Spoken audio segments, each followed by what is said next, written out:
Pernah nggak sih kalian ngalamin kayak gini? Jangan sampai ya.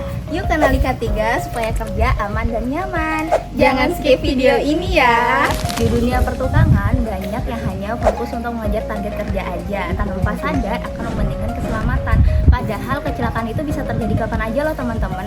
Contohnya aja tangan kalian bisa ketelusukan karena kayu yang kalian bawa. Makanya K3 atau keselamatan dan kesehatan kerja itu penting banget loh. Bukan buat proyek-proyek besar doang, tapi yang kalian anggap kecil sekalipun. Di lokasi proyek yang sibuk, kelelahan menjadi ancaman yang serius bagi para pekerja. Pekerja yang lelah baik secara fisik maupun mental lebih rentan membuat kesalahan yang dapat berujung pada kecelakaan. Kelelahan tidak hanya menurunkan konsentrasi, tapi juga memperlambat respon dan pengambilan keputusan. Nah, kelelahan itu bisa disebabkan oleh banyak faktor teman-teman, bisa dari pekerjanya sendiri maupun dari faktor eksternal. Nah, cara untuk mencegahnya itu bisa dengan memberikan istirahat yang cukup, melakukan rotasi untuk para pekerja seperti penjadwal yang tepat, dan juga menciptakan lingkungan kerja yang mendukung. Dengan manajemen yang baik, keselamatan dan produktivitas di lokasi proyek akan tetap terjaga dan membuat para pekerja pulang dengan selamat.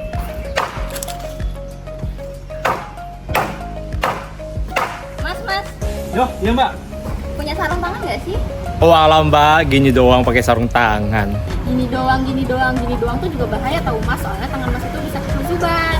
Aman kok mbak. Padahal ya mas, fungsi sarung tangan itu bisa buat melindungi tangan masnya dari cedera tahu. Udah sempet belinya mbak, lanjut dulu ya mbak. Aduh, keseruban lagi. Mas, sini dulu. Ya bu.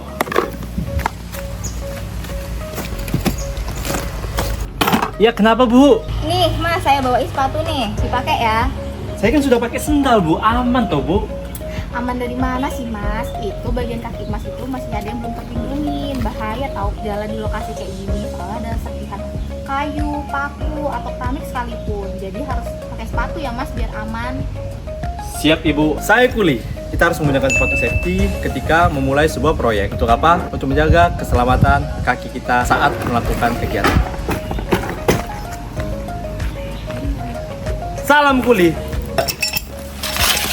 Ayo kok nggak jalan-jalan. Oh, ini tuh yang rusak.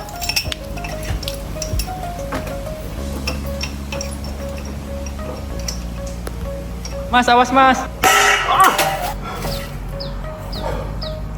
Untung pakai helm. Nah, fungsi helm bisa untuk melindungi kepala pekerja dari potensi cedera. Contohnya untuk melindungi benturan atau kejatuhan benda yang tajam maupun berat. Kalian tahu ini nggak sih guys? Helm warna putih. Bukan kaleng-kaleng loh. Nah, sekalian nih di sini kita mau ngejelasin beberapa bagian-bagian warna yang ada di helm proyek. Yang pertama, ada helm warna merah. Itu dipakai oleh safety officer untuk memeriksa sistem keselamatan di daerah lingkungan kerja. Yang kedua itu warna kuning yang digunakan oleh para pekerja umum yang digunakan di lapangan atau subkontraktor. Yang ketiga, ada helm warna biru. Itu digunakan oleh supervisor lapangan. Yang keempat warna hijau yaitu tugasnya digunakan oleh orang yang berhubungan dengan lingkungan. Yang kelima, helm putih ini nih. Helm putih ini digunakan oleh orang yang jabatannya lebih tinggi di kawasan konstruksi. Ternyata K3 dalam proyek itu simpel ya. Tapi kenapa banyak banget orang-orang yang menyepelekan K3 ini? Nah, menurut teman-teman, kenapa tuh? Komen di bawah ya. Sekian video penjelasan dari kami. Semoga teman-teman dapat memahami. Dan juga menerapkan untuk proyek besar maupun proyek kecil karena nyawa itu nggak ada duanya loh teman-teman. Bersama Kuli, membangun negeri.